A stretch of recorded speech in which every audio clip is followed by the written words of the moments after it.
Hey there, everyone. It is Tim Davis. I am candidate for Public Service Commission for Nebraska's District 2. I'm here. We're going to talk about pipelines tonight, but first we're going to wait just a few minutes. That way we can give people a chance to join us. I'm going to try and share this over so that people can join us and we can maybe get a conversation going tonight. So give me just a couple minutes and we'll get things going.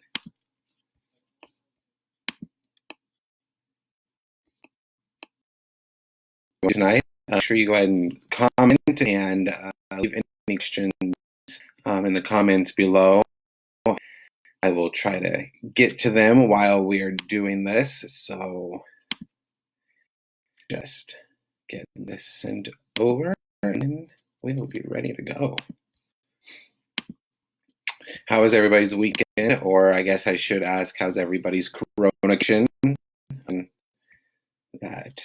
Just wondering how everybody's doing.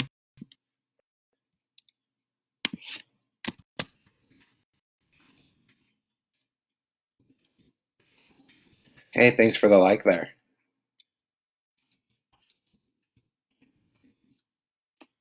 All right, we got all that going. So I know the coronavirus has things going pretty crazy for us. Hey, Michelle, how we doing? This coronavirus has things going kind of crazy for us all right now. I know we're all kind of cooped up. That's the reason I wanted to come out with you folks like this. Each week I want to visit about some different topics. Like this week we're going to be visiting about, as you know, pipelines due to the title of the video. I think next week we're going to hit on the wireless 911 system, something that my opponent voted down on every chance she got when it came to voting for funding of that. So I think next week we're going to hit on that a little bit. I'll give you kind of an idea of what's going on in that industry. So since we can't really get together, I can't meet you folks at home. We can't knock on doors and stuff like that. We're going to meet once a week on Wednesdays at 6 o'clock here through at least the primaries. And see how things go. Maybe we'll go ahead and do it into the general election as well. So keep an eye out. There's going to be a lot of things. Hey, Eric Jones, thanks for the like there. Hey, Alan, how you guys doing tonight? Like I said before, if you just join me, if you have any questions or anything as we're going through this, make sure you leave those in the comments. I will try to get them tonight. I don't want the video to run long because I don't want to keep you guys here, even though we don't really have a lot going on. But, you know, we're going to get started here in just a couple minutes. Sorry about any dings. I don't want to mute my computer or anything like that. I'm going live from my laptop, so if anything happens, I apologize. Hey, Brandon, how we doing? Thanks for joining us tonight. Go ahead and share this across if you know anybody that has an issue with the pipeline. Support it or don't support it. We want both sides here. So make sure you go ahead and share that. This is a really controversial subject with some people, so I know a lot of people might like to visit about this. I got some information. We're going to do a really quick history, just a really quick, about 20 second history. Courtney, how you doing tonight? So, all right, it's about a couple minutes past 6 o'clock, so we're going to go ahead and get going. Hey, folks, again, like I said, my name is Tim Davis. If you weren't here last week, I am a candidate for Public Service Commission. I am coming to you live from my headquarters. It's actually my dining room, but as we all know, we can't really go out. So how's everybody's coronacation going? Make sure you leave those in the comments over there. I'd like to see how everybody's doing while we're all locked up. Just to let you know, our agenda for tonight, as you know, we're visiting tonight about the pipelines. I'm going to give you a little short, about 20-second history. Then we're going to talk about how the pipelines actually work, the safety of the pipelines, why they're needed, and how the materials are transported, as well as the easements and eminent domain, and just a couple of things more. But I'll be throwing a lot of information at you in a really short amount of time. Like I said earlier, I don't want to keep you here any longer than I have to. Hey there, Chris. But anyway, we'll get back to it. If not, if you folks have any questions along the way, like I said, put those in the comments below or send me them directly. I will get any information I don't get to you tonight. I will go ahead and try to get to you as soon as I can. But let's get going. First off, we're going to talk about the history of the pipelines. The iron pipeline started in about the 1830s. They started transferring oil in about 1859, and in about the 1860s, the pipeline business, grew to where the industry went from iron pipelines to steel pipe. Today, they provide a safe and reliable, economical form of transportation, which is stuff that I have told you folks if you've listened to me talk about pipelines before. But now, how do pipelines work? The petroleum pipelines are usually about 2 to 8 inches in diameter and can be found primarily in states such as Texas, North Dakota, California, Oklahoma, New Mexico, Louisiana, and Wyoming. Petroleum pipelines are a network that run crude oil. It's a highly volatile liquid and carbon dioxide lines. There are approximately 72,000 miles of crude oil system across the U.S.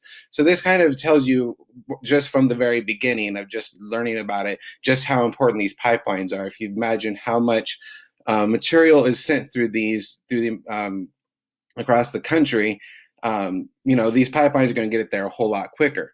But, refined petroleum products, which consist of gasoline, jet fuel, home heating oils, and diesel fuel, there's approximately 63,000 miles of refined crude oil pipelines nationwide as well. Refined crude oil is found in almost every state. So any state can produce this for us, but most refined crude oil is transported through the pipelines with the remaining few miles completed by truck. So what you see on the roads, they didn't come really far. Those trucks, they travel just a little bit of distance getting the crude oil over there. Most businesses, such as airports and electrical power generation plants, they are supplied by their own pipeline, which I'll go over that in just a few minutes. People ask me quite a bit how safe are pipelines actually. Pipelines are the safest way to transport materials, with 99.99% of barrels reaching their destination each day.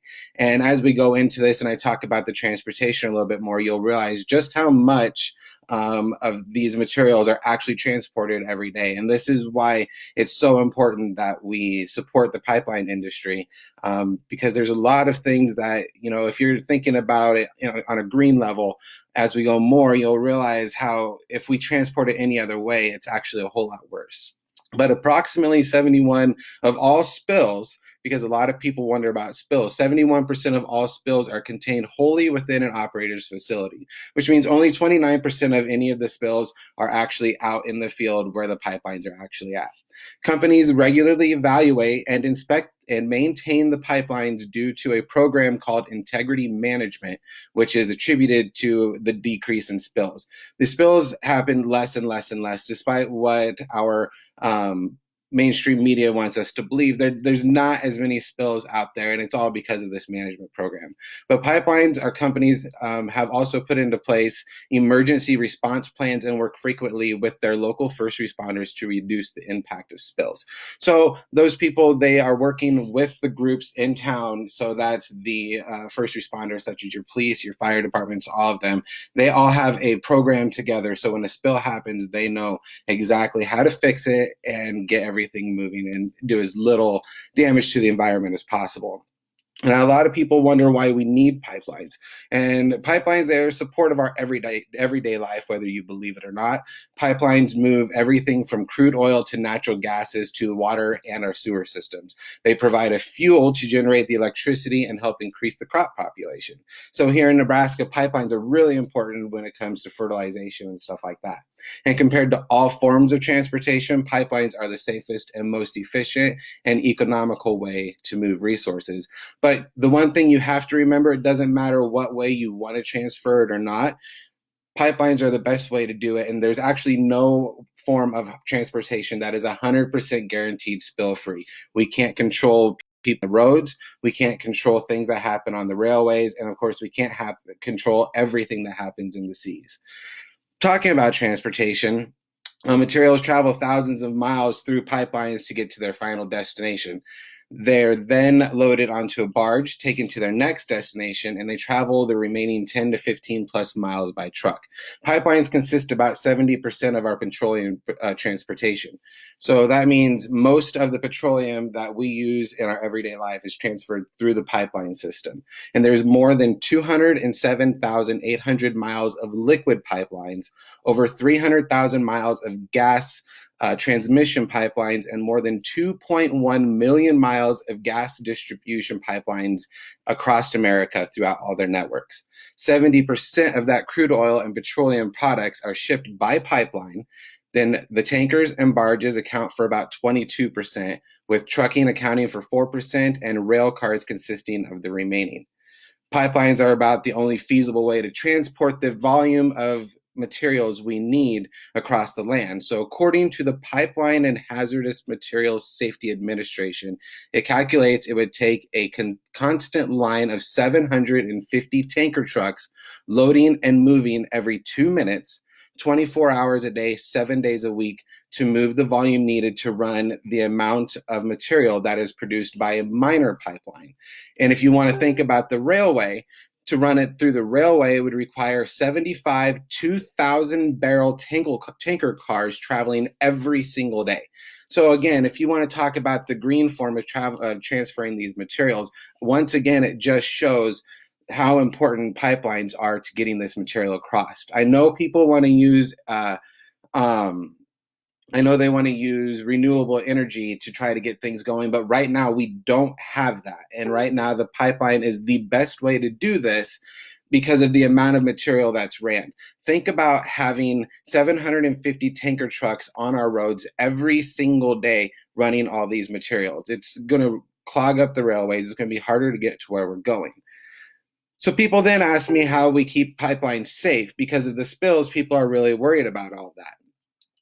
Just to let you know, inspections of hazardous materials are conducted by a device that is known as a smart pig.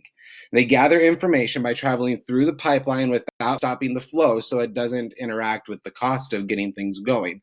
This then sends back data including wall thickness and shape, as well as cracks and dents. The smart pigs inspect using electromagnetic, acoustic, magnetic flux, and other modern technologies to send this stuff back. They run at about a 95% detection rate, which once again shows how, despite what modern or what mainstream media wants us to believe, spills don't happen as often as we think we do. And it's because of these smart pigs that detect all of that stuff. Companies then employ a cathodic protection system to help control the corrosion of steel by applying a small electrical current on the pipeline that inhibits corrosion. Now, there's a few different kinds of pipelines. There's a natural gas pipeline, which supplies nearly a quarter of all of the energy needed in the U.S. There's more than 68 million residential and 5 million commercial groups that utilize natural gas across the country every single day. Natural gas is found across the country, with 33 states currently or previously producing the natural gas. So this is, once again, why it's so important with the pipelines to get it from each of those states to the refineries to get them to us. Main lines, along with much smaller lines going into homes and businesses, account for the vast majority of the nation's 2.4 million miles of underground pipeline system. And then there's the refined products pipeline, which is the crude oil pipelines that transport from oil fields to the refineries. They transport products such as gasoline, home heating oil, jet fuel, business fuel, or diesel fuel, diesel fuel, lubricants, and raw materials for fertilizer, as well as chemicals and stuff for pharmaceuticals. Most airports, as I mentioned before, have their own dedicated pipeline to deliver the jet fuel directly to the airport, so it doesn't have any interaction with ours. Finally, there's also crude oil pipelines, which is the foundation of our liquid energy supply. They're found, as I had said before, in Texas, Wyoming, North Dakota, Louisiana, Alaska, and in parts of Western Canada. Excuse me there. Oh, anyway. Crude oil also does arrive to America from Mexico, Africa, the Middle East, and South America.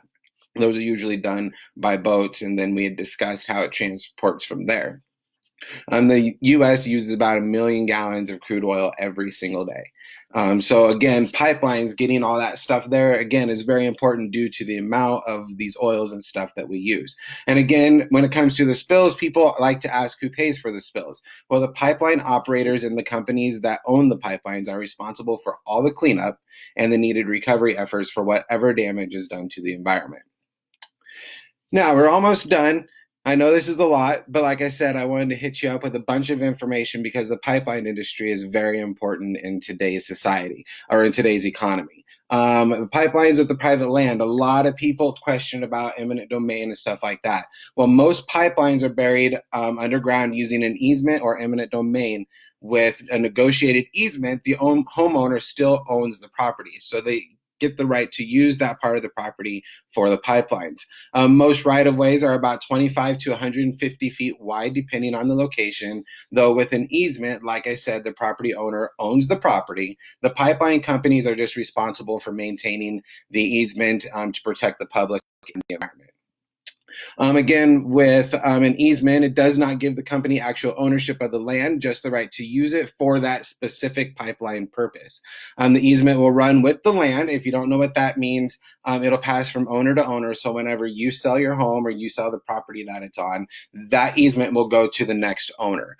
Before a company can claim eminent domain, though, they must be able to show that an agreement cannot be made between you and the pipeline company and that a pipeline easement is actually necessary. They will also then need to obtain a certificate of public convenience and necessity from the Federal Energy Regulatory Commission.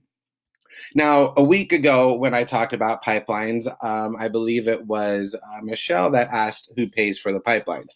In the end, as we all know, with a lot of stuff, we all end up paying for the pipeline either through banks that we use or just the cost of the fuel that we purchase every day. This is a fee, no different than fees attached to many of the luxuries we enjoy.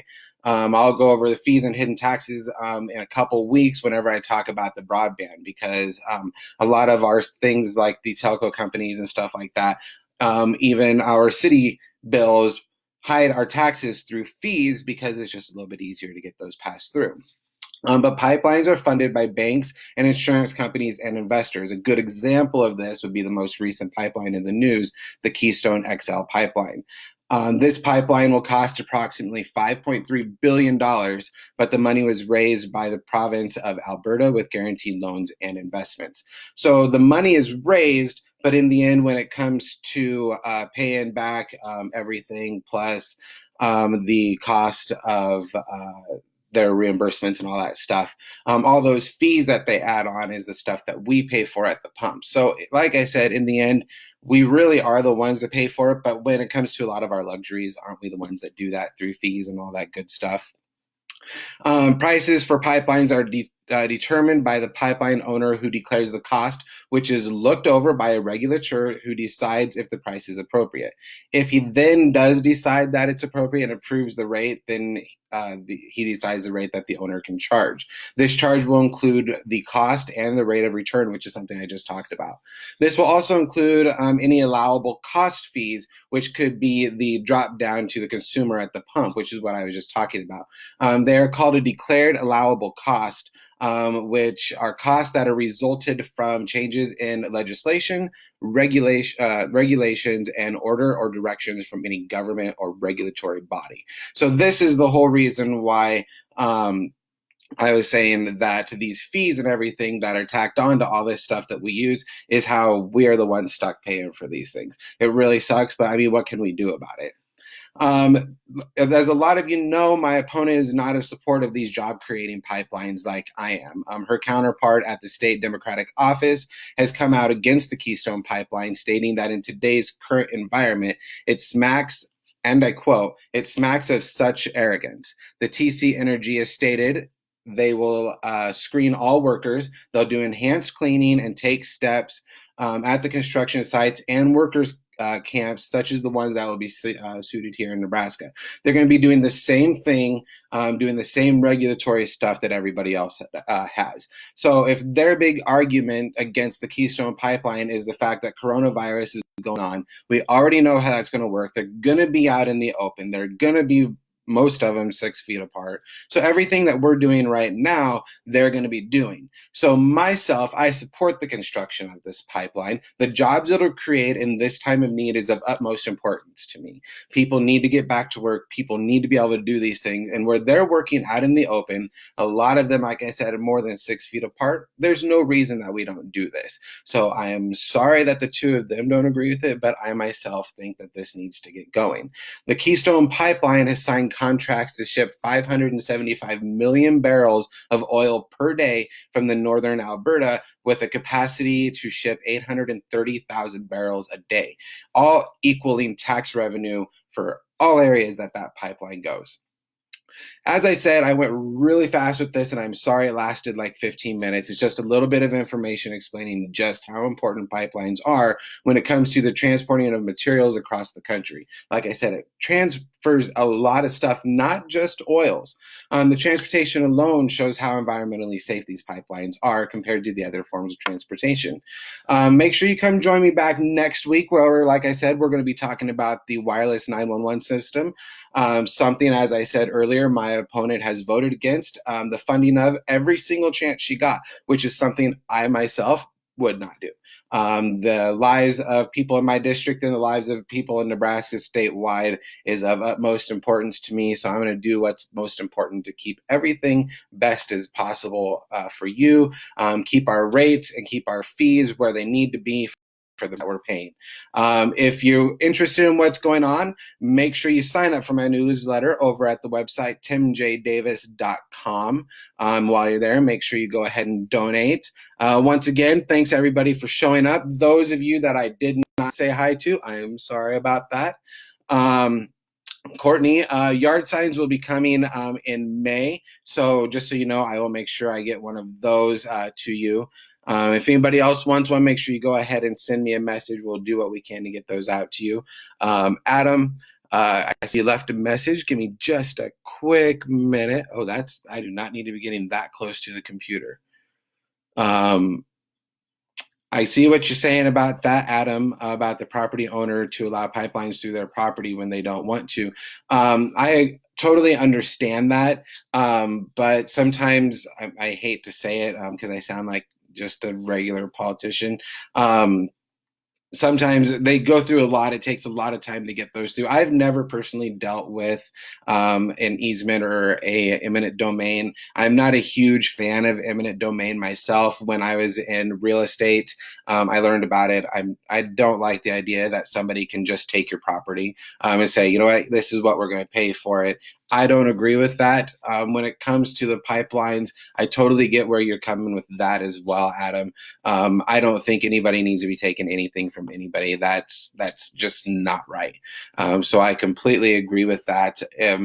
As your public service commissioner, I would do everything I can to make sure that everything in my power, I guess I should say, to make sure that those things were addressed. Because like I said, I am not a fan of anybody, not just the government, but anybody coming along and saying that you have to give me this and this is the price we're going to pay. That doesn't work for me.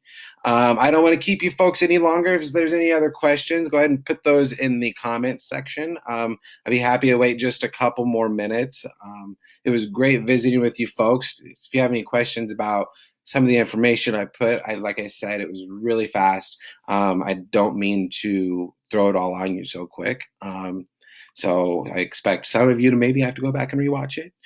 Make sure you share the video. Like I said, I will be here every Wednesday at 6 o'clock, at least through the primaries. I'm thinking I might actually keep doing this throughout the general election. Courtney, when's our next campaign? What are you talking about, like a fundraiser or something like this?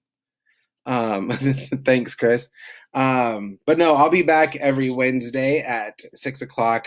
Next week, we're going to talk about the 911 system. I think the week after that, we will talk about the rideshare system. I'd like to get your guys' opinion on what you think about Uber testing the new system, where they set out a base point, price point, and then the drivers decide how much they're actually going to charge. Those of you who actually do use the rideshare program, I really want you here for this because I want to hear what you have to say about that.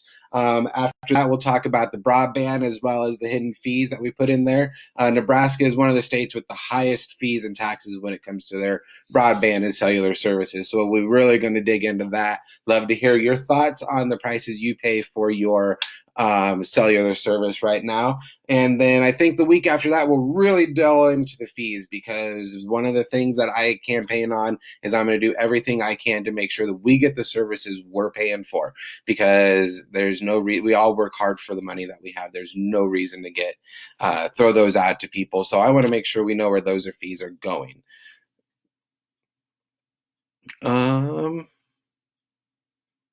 Let's see. Well, thank you, Zachary, for that. I would love to be in the PSC right now. There's a lot of stuff going on. I'm talking to the telco companies out there right now, hearing about their problems with the Public Service Commission. And there's just a little bit that, we all hear about the same thing. So we're not going to dwell into that here. That's not something that needs to be talked about here. Derek. I would love to have you here in 2 weeks. I'm going to be talking about the rideshare programs. So I would love to have you share through the comment section some of your issues with the rideshare program. So with that said, folks, I want to say thanks for joining me. If I did miss any questions, make sure you tag me in it. That way I can try to get you answered up. I really appreciate you visiting, sticking on here for nearly 30 minutes with me. This is way longer than I expected. I loved having you all here. Loved seeing all your comments. Join me next week, Wednesday at 6 o'clock as we talk about the wireless 911 system. Of course, head over to timjdavis.com/donate.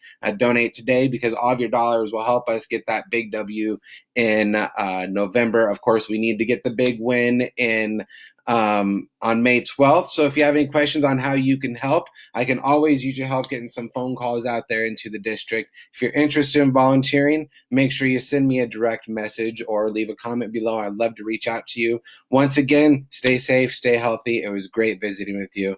Have a great night, everyone.